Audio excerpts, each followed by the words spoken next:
ایک دفعہ ایک لڑکا اپنے استاد کے پاس آیا اور شکایت کرنے لگا، استاد جی، لوگ میری عزت نہیں کرتے، مجھے سمجھتے نہیں، مجھے ہمیشہ کمزور سمجھتے ہیں، میں کیا کروں؟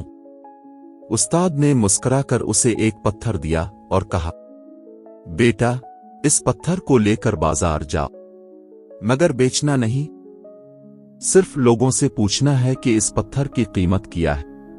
لڑکا پتھر لے کر بازار گیا۔ پہلے دکاندار نے دیکھا اور کہا، 200 روپے دے دوں گا۔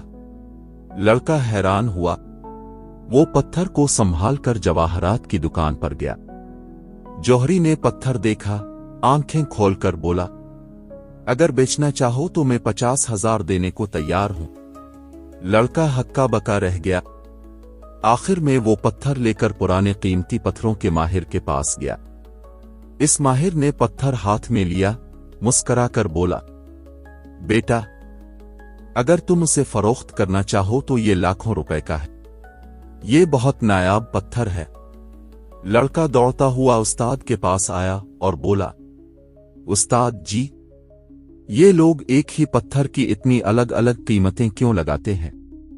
استاد نے محبت سے اس کے کندھے پر ہاتھ رکھا اور کہا، بیٹا، انسان کی قیمت اس کی شکل، کپڑوں اور حالات سے نہیں لگتی۔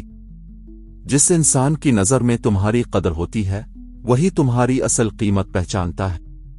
اگر غلط لوگوں میں رہو گے تو تمہاری قیمت 200 روپے لگے گی، اور اگر صحیح لوگوں کے ساتھ رہو گے تو تمہاری قدر لاکھوں میں ہوگی۔ اپنی قدر جاننے کے لیے جگہ بدلو، خود کو نہیں۔